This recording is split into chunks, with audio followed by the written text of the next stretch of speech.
बहुत लोगों के ये मैसेज आते हैं कि भाई हमें घर से यूपीएससी की तैयारी करना है, मतलब घर पे रहना है, दिल्ली नहीं आना है और कहीं मतलब बड़े शहर में नहीं जाना है, हमें घर पे रह के तैयारी करना है। तो क्या ये पॉसिबल है, हम लोग कर सकते हैं तैयारी? तो बिल्कुल कर सकते हो, क्यों नहीं कर सकते हो यार। आप लोगों ने इतने टॉपरों को देखा होगा कि वो बोलते हैं कि नहीं मैं मतलब मैं बिहार से हूँ, मैं गाँव में रहता था, मैंने तैयारी की है, मैं गाँव से रहता। और भी कहीं अलग राज्यों के लड़के जो बोलते हैं कि मैं गाँव में था और मैंने तैयारी की है, बिल्कुल हो सकते हैं। पहली बात तो ये कि यदि आप इतने मतलब फैमिली से आते हो, आपका बैकग्राउंड अच्छा है, और आप यदि किसी शहर में जहाँ भी मतलब एक माहौल है यूपीएससी का, जहाँ बच्चे पढ़ते हैं, एस्पिरेंट रहते हैं, तो यदि आप वहाँ पे रह सकते हो तो एक तो कोशिश करो आप वहाँ पे रहो, कोई इशू नहीं है। बट लेकिन फिर भी चलो ठीक है, आप मतलब नहीं आना चाहे तो आप मतलब बाहर, घर से बाहर नहीं अच्छा नहीं लगता आपको, चलो ठीक है। और यदि आपकी फैमिली इस तरीके से नहीं है कि आप उनको आपको बाहर भेज सके, आपका खर्चा उठा सके, तो आपको घर रहना चाहिए, बिल्कुल ठीक बात है। अब घर पे रहना है, तैयारी करनी, कैसे करनी है, उसके लिए स्ट्रेटजी क्या है और आपको कैसे करनी चाहिए, कैसे कर सकते हैं, उसकी मैं आप लोगों को आज बताने वाला हूँ। हम लोग बात करेंगे इस पर कि हम घर से रह के तैयारी कैसे कर सकते हैं। सबसे पहले तो ये कि यदि आपको तैयारी करनी है तो आप जो बहुत सबसे इंपॉर्टेंट जो बात है आपको पता होनी चाहिए, यदि नहीं पता है तो आप लोग सुनो कि सबसे पहले क्या है कि आप यूपीएससी का आपने सोच लिया चलो मुझे यूपीएससी करनी है,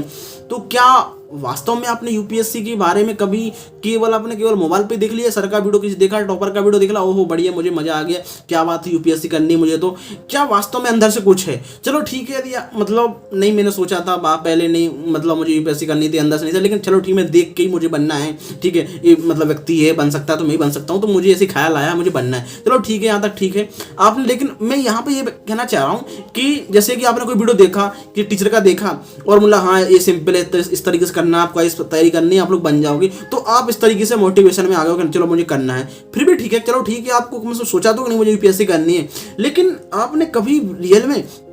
क्या यूपीएससी के लिए जो करना है, यूपीएससी के लिए जो मुझे पढ़ना है, कैसे पढ़ना है, क्या उस पर कभी आपने उस पर ध्यान दिया, कभी उसके बारे में चर्चा की है, कि टीचर से बात की है कि मुझे किस तरीके से पढ़ना पड़ेगा, क्या पढ़ना है क्या नहीं पढ़ना है, क्या सिलेबस है? कभी आपने एक्चुअल में यूपीएससी के सिलेबस के बारे में देखा है? यूपीएससी के पीवाईक्यू देखे हैं, टॉपर्स की कॉपी देखी है कि किस तरीके से वो लिखते हैं, यूपीएससी का सिलेबस क्या है, यूपीएससी का पैटर्न क्या है, किस तरीके से क्वेश्चन होते हैं? कई लोगों को तो ये भी नहीं पता है भाई तैयारी कर रहे हैं कि भाई मेंस में कितने पेपर होते हैं, कई लोगों को ये रियलिटी है। और तो क्या वास्तव में ये देखा है? यदि नहीं आप लोगों ने देखा है तो आप लोग आज से ही ठान लो, और यदि आप यूपीएससी करना है तो आपको सबसे पहले क्या करना है कि यूपीएससी का सिलेबस देखना है। अब देखो कैसे, कोई भी बहुत सारी कोचिंग है, उनकी वेबसाइट पे जाओ, वहाँ डाउनलोडिंग करो यूपीएससी का सिलेबस, प्रीलिम्स का, मेंस का। जैसा कि मैंने बताया है कि आपने सोच तो लिया, लेकिन आप सिलेबस अभी तक देखा नहीं कि यूपीएससी का सिलेबस है क्या, किस तरीके से पढ़ना है, क्या क्या सिलेबस में कौन कौन सब्जेक्ट हैं, उनको देखो। तो देखना कैसे, जैसा कि मैंने बताया कि आप यूपीएससी की ऑफिशियल वेबसाइट है, वहाँ से पूरी पीडीएफ डाउनलोड कर लो, आपको वहाँ से पूरा प्रीलिम्स का, मेंस का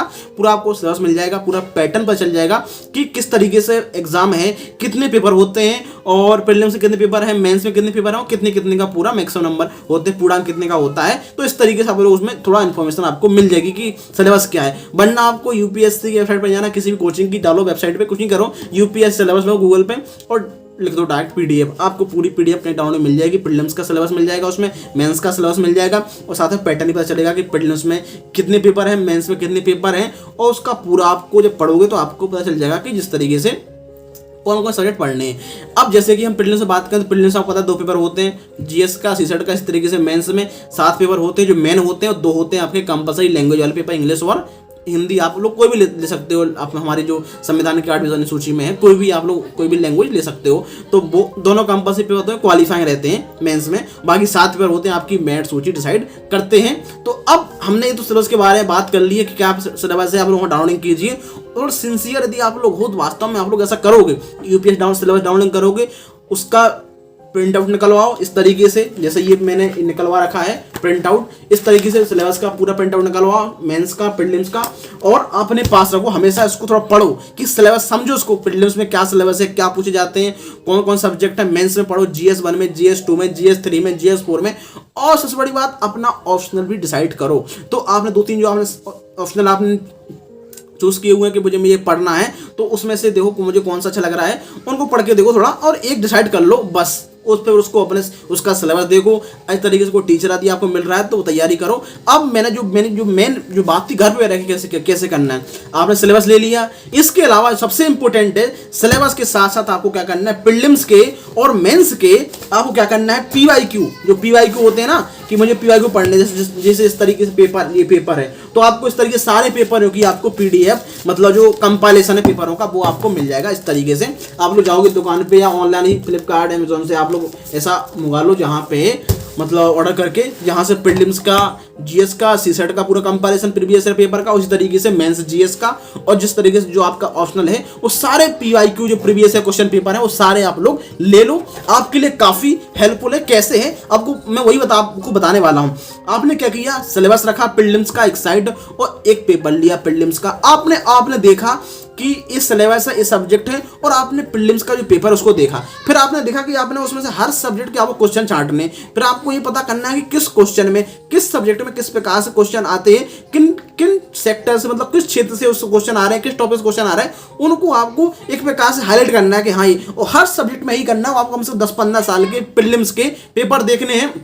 जीएस के और सीसेट के। तो आपको सीसेट में आपको रीजनिंग, कॉम्प्रिहेंशन, मैथ के पूरे पीवाईक्यू लगाने हैं, टॉपिक दिखने कौन कौन से मैथ में, रीजनिंग कौन से इंपोर्टेंट टॉपिक है उनको लिखना है। इस तरीके से जीएस में करना है। हिस्ट्री में आपको कौन सा टॉपिक इंपोर्टेंट है, मॉडर्न हिस्ट्री में, मेडिवल इंडिया में आपको पढ़ना तो पूरा ही है, लेकिन जब आप रिविजन करोगे, जब आप एक एग्जाम के पॉइंट ऑफ व्यू से तैयारी करोगे, रिविजन करोगे, तो आपको उन्हीं टॉपिकों को ज्यादा एक प्रकार से पढ़ना है, उन टॉपिकों पे शॉर्ट नोट्स बनाने, ताकि आपकी तैयारी जो अच्छी तरीके से हो सके। ठीक है, तो क्या करना है, जैसा कि मैंने बताया, आपने सिलेबस देख लिया, प्रीवियस ईयर क्वेश्चन पेपर लिया, उसमें से आपको सब्जेक्ट वाइज आपको जो है पीवाईक्यू देखने हैं। और एक सब्जेक्ट, जब आप किसी भी सब्जेक्ट को पढ़ रहे हो, जैसे कि मान लो आपने हिस्ट्री उठाया, स्पेक्ट्रम उठाई मान लो मॉडर्न हिस्ट्री की, तो आपको उस मॉडर्न हिस्ट्री के सारे मेंस के पीवाईक्यू और प्रीलिम्स के पीवाईक्यू पता हो कि कहां से कैसे क्वेश्चन पूछे गए। तो जब आप उस बुक्स को पढ़ोगे तभी आप उसमें से निकाल पाओगे ना कि मेरे एग्जाम के लिए क्या इंपोर्टेंट है, मुझे क्या इसमें से ज्यादा मुझे जोर देना है, कहां पे मुझे देखना हो। हर सब्जेक्ट में आपको यही करना है। जैसे कि पॉलिटी लक्ष्मीकांत दोगे तो आपको पॉलिटी के पूरे पीवाईक्यू पता हो,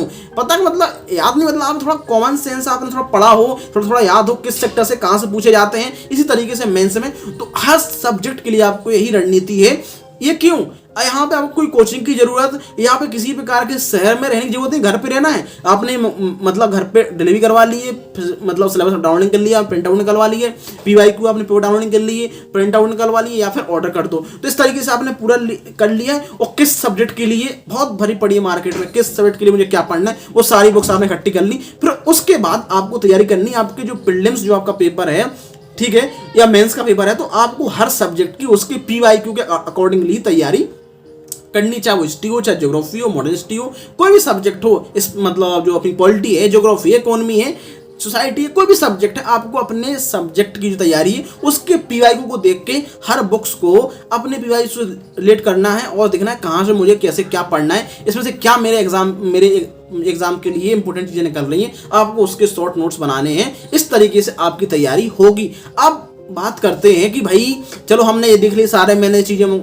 मतलब ले ली है, ठीक है। इसके अलावा मैंने जो भी मुझे लेना था कंटेंट वगैरह मटेरियल सारा मैंने ले लिया, अब मुझे इसको मतलब पढ़ना है, ठीक है। तो इस तरीके से मैंने बताया कि मुझे कैसा पढ़ना है, तो वो मैंने आपको बताया कि आपको हर सब्जेक्ट को आपको उसको पीवाईक्यू देखने हैं और पीवाईक्यू काफ़ी इंपॉर्टेंट है। अब बात करते हैं टॉपर्स कॉपी की। टॉपर्स कॉपी से आपको पता क्या चलेगा, टॉपर्स कॉपी से आपको पता चलेगा कि मुझे टॉपर्स कॉपी में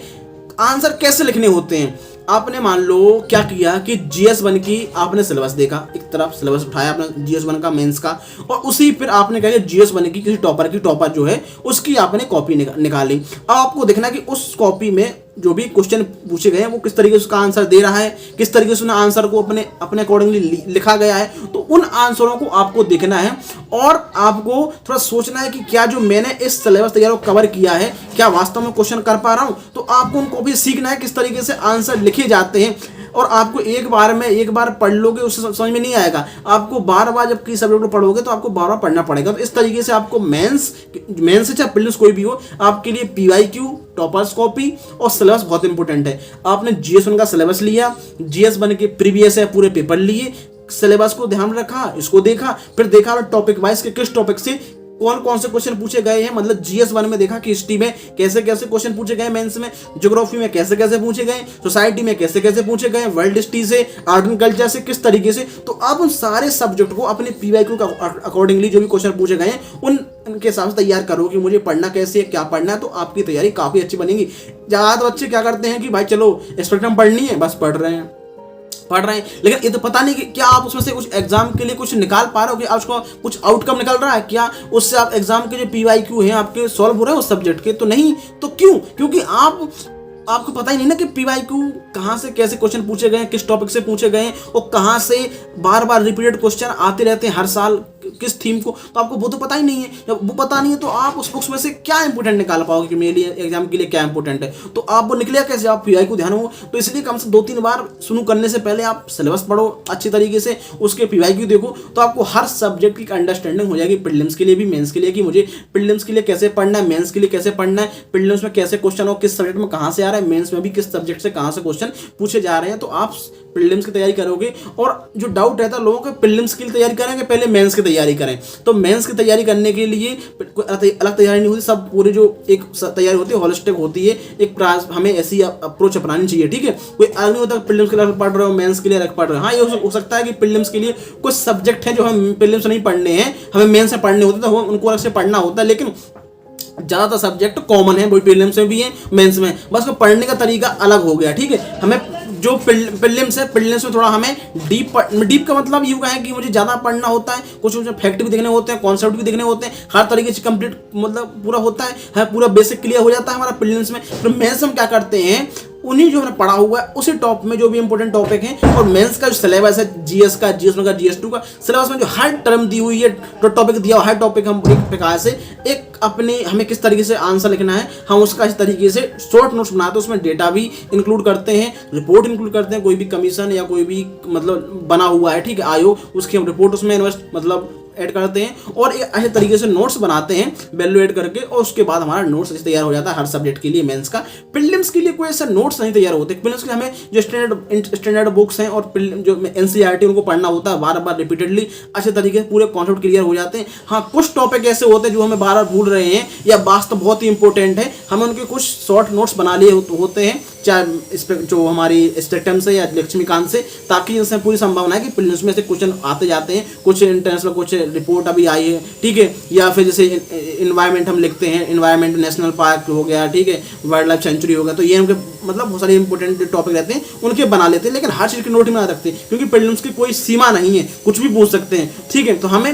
उन सब्जेक्ट की अच्छे तरीके से अंडरस्टैंडिंग हो, हर टॉपिक अच्छे तरीके से आते हो, और मेंस में क्या क्या जो टॉपिक दिया गया है वो हमें उन टॉपिक पे हमारे नोट्स होने चाहिए अच्छे तरीके से, क्योंकि प्रीलिम्स में क्या होता है, प्रीलिम्स में कोई सिलेबस नहीं है कोई बड़ा तरीके से लिखा हुआ है, प्रीलिम्स में केवल सब्जेक्ट के नाम लिखे हुए हैं, तो आप उसमें से क्या पढ़ना है वो पता नहीं चलेगा आपको, वो आप PYQ देख के पता चलेगा। तो आपको उस तरीके से कोई लिमिट नहीं है उसमें कि नहीं कि भाई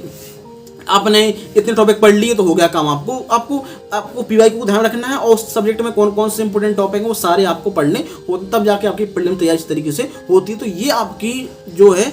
आपको तैयारी कैसे करनी है प्रीलिम्स की, मेंस की, इस तरीके से आपको पढ़ना है। और आप चाहे वो रूम पर रहो, शहर में रह रहे हो पढ़ने कहीं पे, या फिर गाँव में रह रहे हो, तो आपके लिए कहीं भी, तो आप चाहे घर पे रहो या फिर शहर में रहो, आप पढ़ना है इस तरीके से, क्योंकि इसमें कोई अपन को ऐसा नहीं करना कि नहीं आप शहर में रह रहे हो तुम्हें डेली कोचिंग जाना है, डेली मुझे ये करना है। शहर में आप रह के हो सकता है कि हाँ चलो लाइब्रेरी चले गए आप, या फिर आपने कोचिंग ज्वाइन की है, तब भी आपको तैयारी तो ऐसे करनी है सब्जेक्ट अपने सिलेबस के अकॉर्डिंगली, PYQ को देख के, टॉपर्स कॉपी को देख के, या अपनी स्ट्रेटजी बनानी है मुझे कब पढ़ना कैसे पढ़ना। कोचिंग कोई भी आपको ये नहीं सिखा सकती कि भाई चलो ये पढ़ लो, आपको स्ट्रेटजी बता सकती है कैसे पढ़ना क्या पढ़ना है, और पूरा सिलेबस भी कभी भी कोई कोचिंग कंप्लीट नहीं करवा सकती है, कभी भी आपको कुछ चीज़ें खुद ही करनी होती है। तो आप चाहे घर पे रहो चाहे कोचिंग रहो, आपको मेहनत बराबर करनी होती है। बस आपको शहर में इतना फायदा हो जाता है कि आपको एक माहौल मिल जाता है, एक एनवायरनमेंट मिल जाता है कि हाँ चलो कैसे पढ़ना, कैसे क्या क्या पढ़ना है, और आप लोगों को देखते हो पढ़ते हो तो आपको एक मोटिवेशन आता है कि नहीं इतने लोग पढ़ रहे हैं तो मुझे भी पढ़ना है। लेकिन फिर भी यदि घर पे रहते हो, आपके लिए अंदर मोटिवेशन हाँ मुझे करना है, तो आप लोग अपना पढ़ाई करो, कोई दिक्कत नहीं है, ठीक है। लेकिन पढ़ना कैसे वो मैंने आपको बताया किस तरीके से आपको पढ़ना है, ठीक है। आपको पूरा पहले मटेरियल इकट्ठा कर लेना है कुछ सब्जेक्ट का, कुछ सब्जेक्ट होंगे आप तैयार करते जाओगे तो आपको बाद में फिर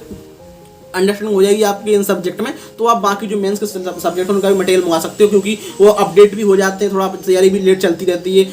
8-9 महीने तक, जब तक आपके जो बेसिक क्लियर होता है उसके बाद उन नोट्सों को भी आप मतलब ले सकते हो, तो वो आपके लिए काफ़ी मददगार होंगे। ठीक है, इस तरीके से आप तैयारी करनी है। और ऐसा कोई नहीं है कि आप कोचिंग कंपलसरी है शहर में आपको आना है, गांव में रहिए इसी तरीके से वहाँ पढ़ाई कीजिए, कोई दिक्कत नहीं है। बस पढ़ना कैसे वो मैंने आपको बताया, चाहे शहर में रहो या गांव में रहो, पढ़ना आपको इस तरीके से है। हाँ, शहर में रहोगे तो आपको कंटेंट हो गया जो भी हो गया जल्दी तरीके से अवेलेबल आप, तो लेकिन फिर भी अब ऑनलाइन का सिस्टम है, कहीं भी आप जैसे कि आपका जो भी कोचिंग हो गया या फिर आपकी कंटेंट हो गया वो आपको आसानी से मिल जाता है ऑनलाइन, यूट्यूब पे ही करंट अफेयर्स बहुत सारे पढ़ाने वाले होते हैं, वहाँ से पढ़ लो। ज़्यादा मेरा जो सही है कि भाई आप मतलब नहीं पढ़ो शुरू से, यदि आप तैयारी स्टार्ट कर रहे हो तो आप समझ में नहीं आएगा भाई क्या करंट अफेयर्स पढ़ा रहा है कुछ, क्योंकि आपको यदि पॉलिटी कोई नॉलेज नहीं है, मान लो कुछ पता नहीं आर्टिकल के बारे में, कोई अभी कुछ कॉन्स्टिट्यूशन अमेंडमेंट हुआ है, आपको नहीं क्या पता ही नहीं कि भाई संविधान संशोधन होता क्या है, आप पढ़ो क्या मतलब है। ये सबसे अच्छा कि पहले थोड़ा बेसिक क्लियर कर लो 1-2 महीने में, उसके बाद जब आप पढ़ोगे तो आप करंट अफेयर्स थोड़ा पढ़ो स्टार्ट करो, ठीक है, लेकिन उससे अच्छा है कि आप पूरे न्यूज़पेपर पढ़ो और केवल एक इन्फॉर्मेशन की जानकारी के लिए मंथली आप मैगजीन पढ़ो, वही इतना ही काफ़ी है आप लोगों के लिए। फिर आपके ऊपर है कि आपको नोट्स मतलब वो पढ़ना है, करंट अफेयर डेली वीडियो देखने हैं वो भी देख सकते हो, डिस्कशन आपको पेपर समझ में नहीं आ रहा है तो आप पेपर पढ़ो, उसका डिस्कशन देखो, उसमें से इंपोर्टेंट टॉपिक बताए हुए उनको टिक लगाओ अपने न्यूज़पेपर में और उनको एक बार पढ़ लो, और बाकी मंथली आप मैगजीन पढ़ सकते हो। तो इस तरीके की तैयारी करनी चाहिए आप लोगों को, चाहे वो गाँव है या शहर, कहीं भी आप रहो, तो ये पूरा वाकई है। तो मैंने अपने तरीके से बता दिया कि इस तरीके से आपको पढ़ना है। 3 इंपॉर्टेंट चीज़ें हैं, टॉपर्स कॉपी, PYQ सिलेबस, ये काफ़ी इंपॉर्टेंट है, आपको इनको ध्यान में रखते हुए तैयारी करनी है, आपके लिए काफ़ी इंपॉर्टेंट होगा। जैसा कि मैंने बताया है, जैसा कि जितना कि मैंने सीखा है अपने एक्सपीरियंस से और दोस्तों से जिन तैयारी की है, तो वो काफ़ी इस तरीके से होगा। और आप टॉपर्स के इंटरव्यू देखिए, उन लोगों के बारे में जानिए, तो वो भी इस तरीके से आपको बताएंगे किस तरीके से आपको पढ़ना है, ठीक है। तो आप किसी भी एक जो भी स्ट्रेटजी उस पर अपनी मतलब उस पर विश्वास कीजिए, और उसके अलावा उस स्ट्रेटजी पे कभी भी ये नहीं कुछ यही सही है मुझे करना है, कुछ चीज़ें अपने आप से भी ऐड करते रहिएगा, ठीक है। और कभी स्ट्रेटजी को एक वे मत बनाइए कि नहीं मुझे बना ले तो मुझे इसी को फॉलो करना है, क्योंकि कभी समझ निकलता हो तो कई चीज़ें से पीछे छूट जाती हैं, कुछ सब्जेक्ट कवर नहीं होता, तो आपको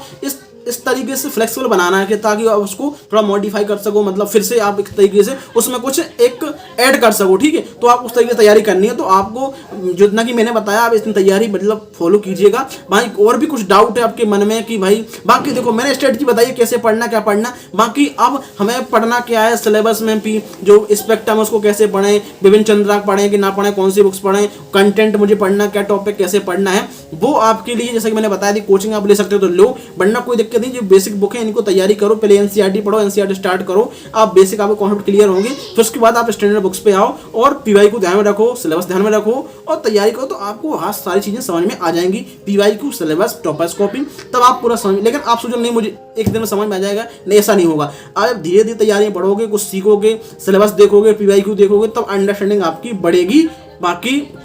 आप लोग जो भी डाउट है और भी आप लोग कमेंट करके जो बताइएगा, और बाकी हम लोग मिलते हैं किसी नए वीडियो में नए टॉपिक के साथ। और वीडियो दी आपको पसंद आया हो, अच्छा लगा तो वीडियो को लाइक से दोस्तों जरूर करें, साथ में चैनल को सब्सक्राइब भी कर दें। हम ऐसे यूपीएससी से रिलेटेड आप तक वीडियो बनाते रहते हैं, तो प्लीज चैनल को सब्सक्राइब कीजिए, साथ में बेल आइकन को दबा दीजिए ताकि जब भी हमारा कोई नया वीडियो आता है तो आप तक वो आसानी से पहुंच जाए दोस्तों। बाकी हम लोग मिलते हैं नए वीडियो में, आप लोग तैयारी अच्छे तरीके से करती रहिएगा, और कुछ डाउट है तो जैसे मैंने बताया कमेंट बताइए, मैं उस पर जरूर आप लोगों को मतलब मदद करने के लिए और हेल्प करने के लिए जरूर वीडियो बनाऊंगा, आप तक पहुंचाऊंगा। तो हम लोग मिलते हैं नए वीडियो में। धन्यवाद दोस्तों, जय हिंद, जय भारत।